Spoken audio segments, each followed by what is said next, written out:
Oke.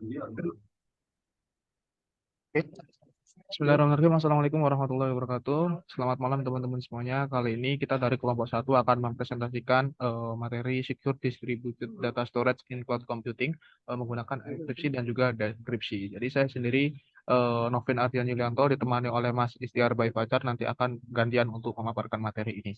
Oke, kita lanjut. Nah, kita kenalan dulu cloud computing itu apa.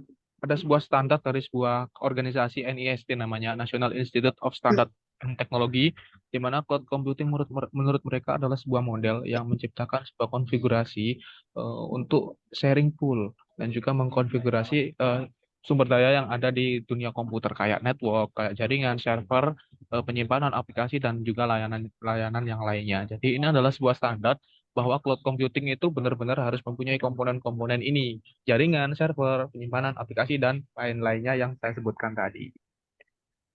Nah, gampangannya, cloud computing itu adalah kombinasi antara teknologi, platform yang menyediakan hosting, dan juga penyimpanan storage gitu ya, storage yang dia itu ada di internet. Gampangannya gitu. Nah, tujuan cloud computing itu apa? Tujuannya adalah menyediakan eskalasi peningkatan ketika sebuah company itu pengen meningkatkan produknya, otomatis layanan kayak server, database itu dia akan melakukan eskalasi peningkatan. Nah, CC ini ada peranan mengenai scalable, scaling vertical dan juga scaling horizontal, di mana eh, ada demand-nya dari infrastruktur komputernya dengan quality yang ditentukan oleh level layanan. Ketika dia ingin meningkatkan database, otomatis yang ditingkatkan itu apanya. Nah, ini adalah cloud computing gitu. Nah, materi pertama kita akan bahas mengenai DDS, D2S sih sebenarnya, Distributed Data and Storage.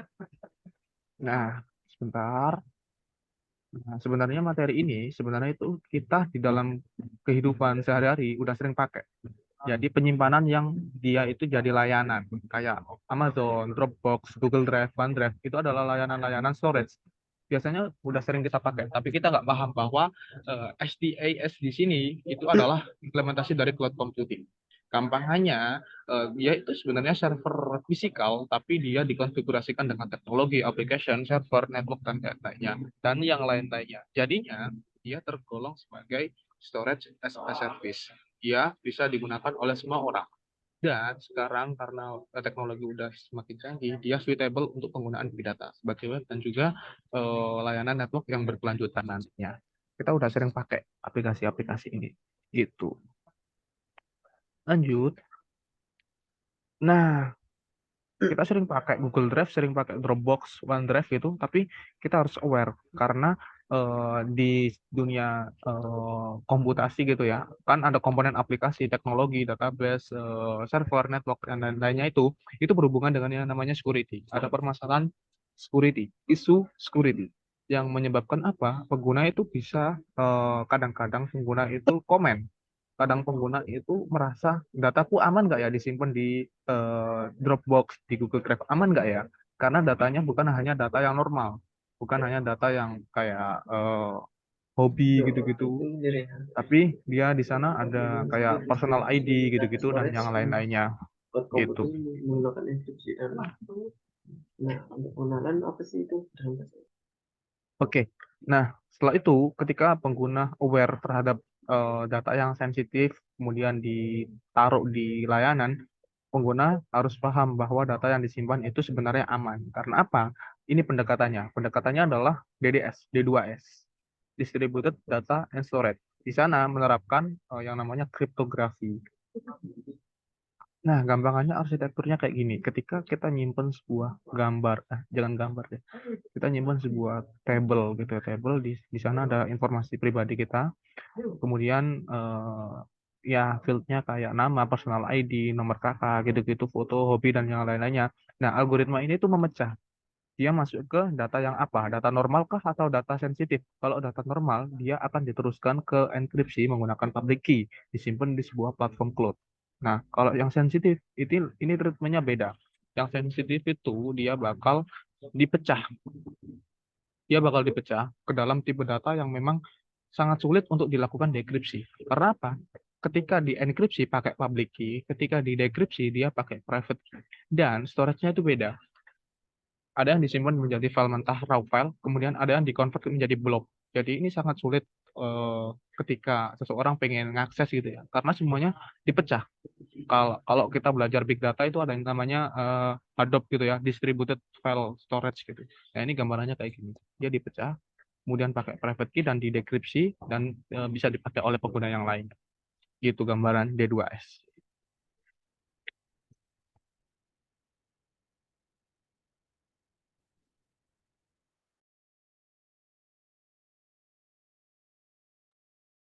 Untuk selanjutnya implementasi. Nah, untuk distribusi data storage atau D2S ini menggunakan algoritma distribusi, store algoritma atau DS, algoritma implementasi menggunakan RSA algoritma, dan cloud berbasis security menggunakan private key dan public key.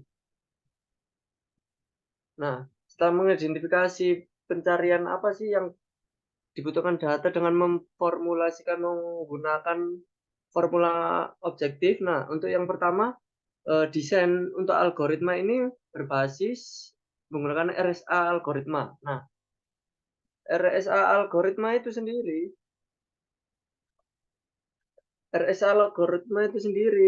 seperti referensi algoritma menggunakan public key, kriptografi, algoritma menggunakan perlindungan data transmission, dan digital signature. Nah, untuk algoritma ini dinamakan sesudah penggunaan Ron Rivest oleh Adi Samir dan Leonard Alderman. RSA menggunakan pair dari kunci public key untuk mengenkripsi dan mengunci memprivate key. Untuk description menggunakan fundamental tools seperti eh, pen- penyedia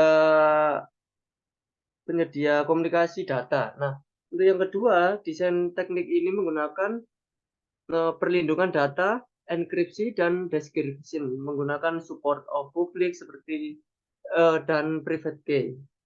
Untuk yang selanjutnya, spreading data ini sensitif dan normal kategori. Sensitif data ini dalam cloud computing server dan blob storage. Ketika normal data ini menggunakan cloud server. Untuk yang selanjutnya, proposing cryptography approach for mesh, mendistribusikan storage tentang apa? Tentang user yang sesungguhnya data tidak dapat diakses oleh cloud operator. Nah, selanjutnya desain dan efisiensi data menggunakan seperti tidak signifikan agar tidak overhead ketika ada data, misal datanya big data itu kan banyak ya. Nah, ini jadi kita menggunakan RSA ini agar tidak overhead ketika menggenerate data tersebut.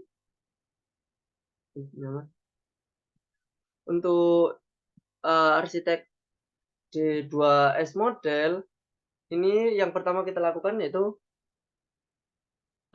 yang dilakukan di pertama di input data. Nah, selanjutnya di arsitektur ini kita langsung mendata speed. Setelah mendata speed, kita mendapatkan enkripsi A, enkripsi komponen B, enkripsi komponen C. Nah, kita lalu sambungkan kepada cloud storage kita. Misal kita memiliki 3 cloud storage, cloud A, blob, dan cloud B. Nah, setelah itu kita melakukan metode dengan private key, dengan deskripsi data, dengan outputnya yaitu data nanti yang akan dihasilkan.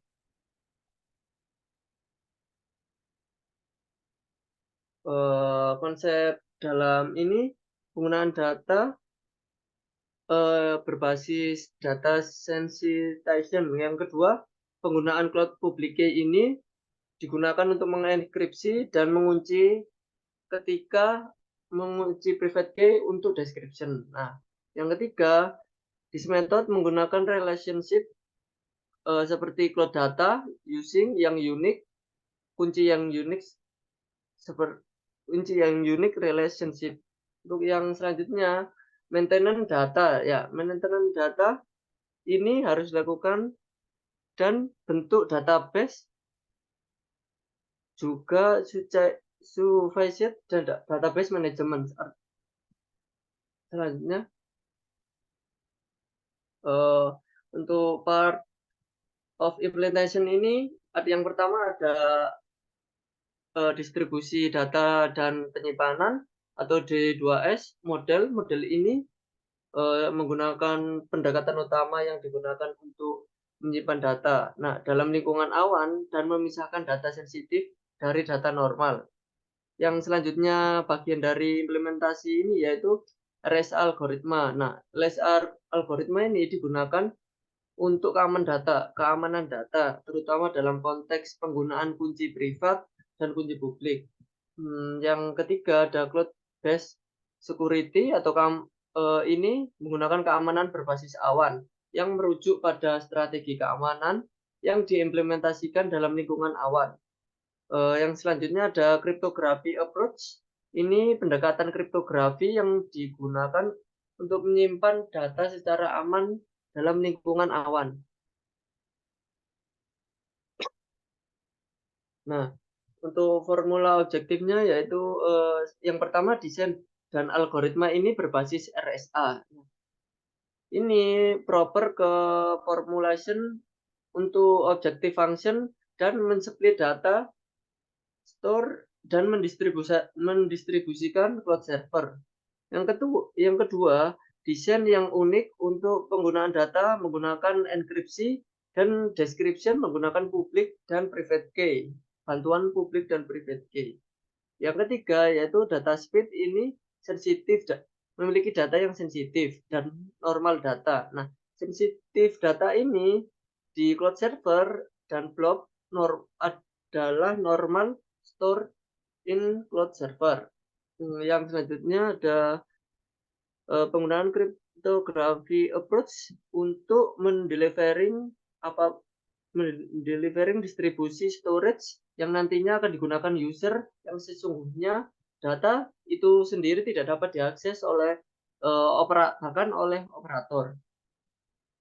Untuk yang terakhir ada desain yang efisien, data split yang mempunyai desain yang efisien, mekanisme yang tidak memiliki prosedur yang memiliki big overhead seperti ensures data output dalam perintah user.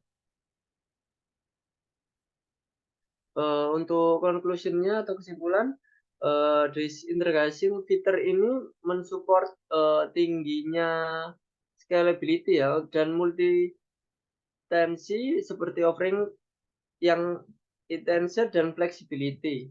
Ini mengkomparasikan di dalam mengkomparasikan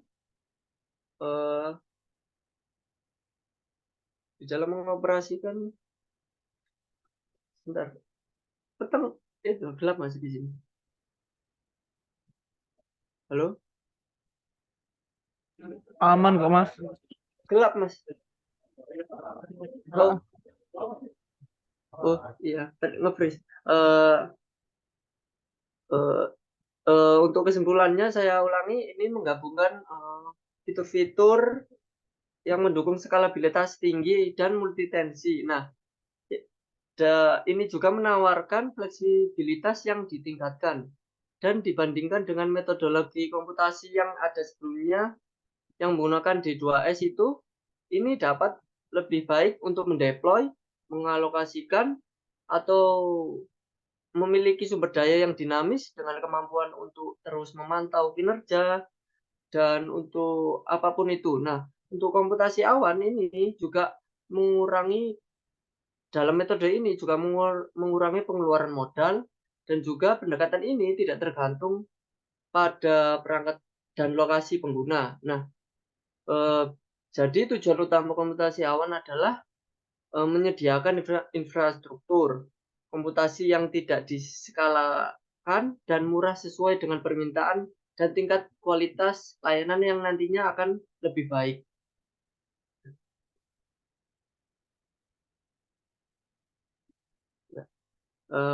Sekian presentasi dari kelompok kami, kurang lebihnya mohon maaf yang sebesar-besarnya. Assalamualaikum warahmatullahi wabarakatuh.